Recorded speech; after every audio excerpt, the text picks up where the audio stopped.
बरसान की गोदी, मैं तो हूँ बरसान की गोदी, मैं तो हूँ बरसान की गोदी, मैं तो हूँ बरसान की गोदी। तेरी दोष में नया देगी, तेरी दोष में नया देगी, तेरी दोष में नया देगी, तेरी दोष में नया देगी। तेरी मेरी प्रीत पुरानी, मेरी मेरी प्रीत पुरानी। तेरा रास्ता, तेरा रास्ता, तेरा रास्ता बंद कराए दूंगी, मत छोड़ देगी मुझकी।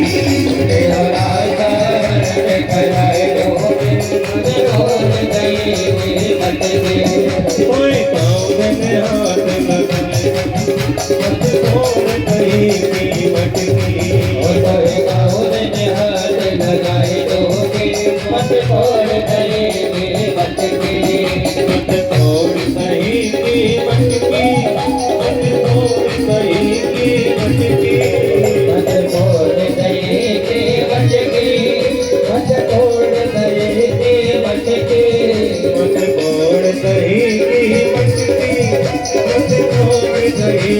मत छोड़ देगी मुझकी, मत छोड़ देगी मुझकी। कोई पाँव देने, कोई पाँव देने, कोई पाँव देने हाथ लगाए दूंगी, मत छोड़ देगी मुझकी। कोई पाँव देने हाथ लगाए दूंगी, मत छोड़ देगी मुझकी। कोई पाँव देने हाथ लगाए दूंगी, मत छोड़ देगी मुझकी।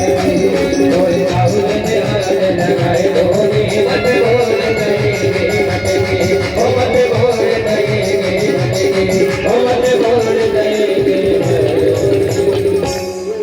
बोलिए कृष्ण कन्हैया लाल की जय, भक्त वत्सल भगवान की जय। अब बहुत विराम की ओर हम लोग प्रस्थान कर रहे हैं। शेष प्रसंगों को संक्षिप्त में सुनते हुए आरती की ओर चलेंगे।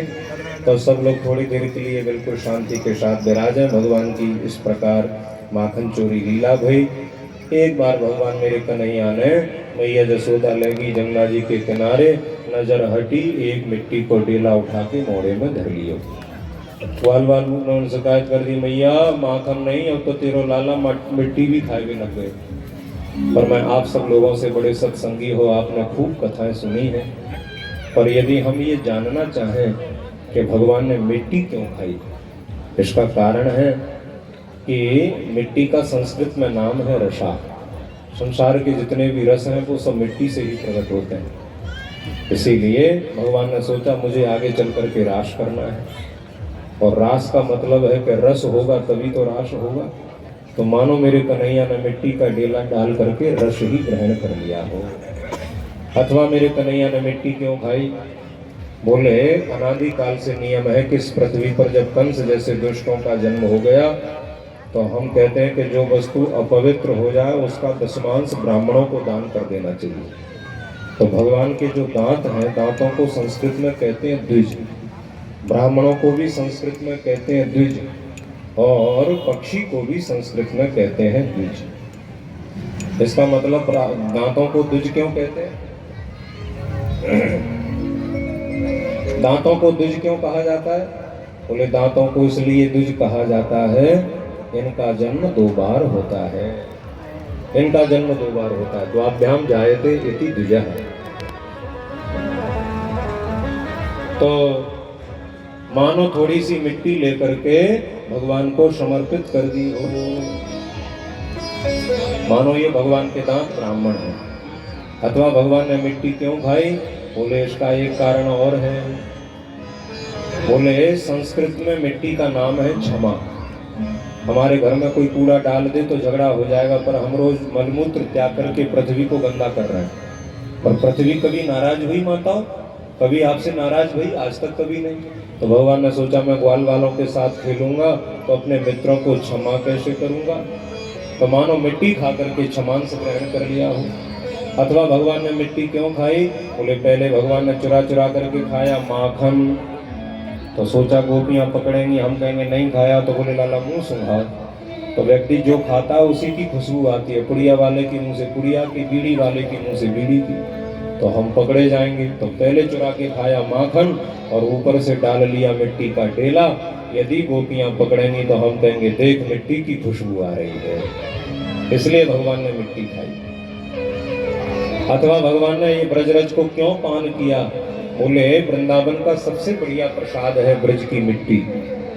हाँ, हमारे उधर ब्रज में गोकुल जी में मथुरा के पेड़े तो बड़े प्रसिद्ध हैं, पर वहाँ एक पेड़ा और मिलता है ब्रजरज का पेड़ा, वो जरूर घर में रखना चाहिए, रोज उसको थोड़ा सा महाराज अंश में उसको ग्रहण करो।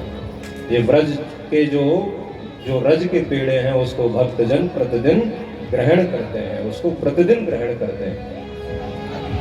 तो ये महाराज ब्रज की महिमा है।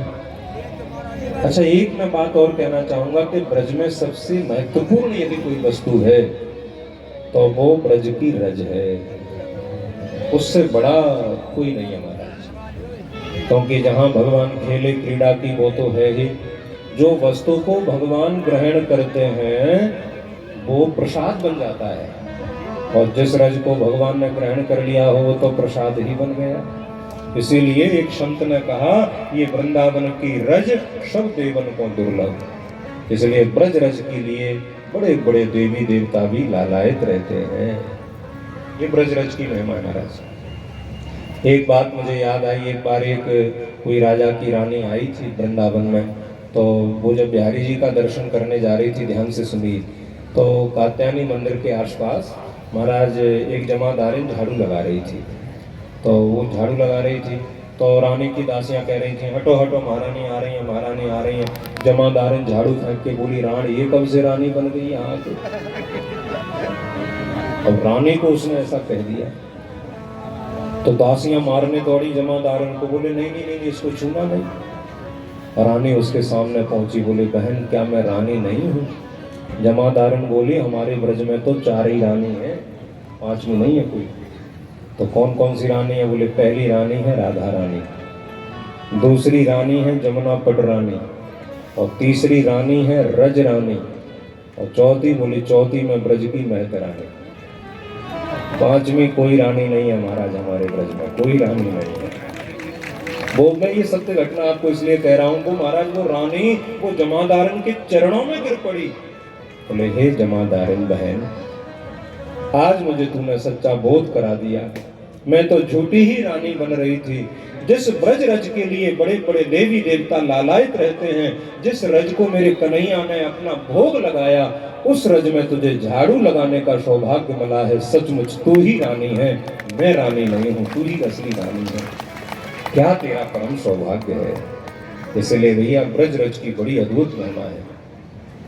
आजकल हम लोग देखते हैं कि जब लोग गंगा स्नान करने जाते हैं उसी में ही कुल्ला करते हैं, उसी में ही थूकते हैं, उसी के किनारे पर लोटा लेकर के मलूं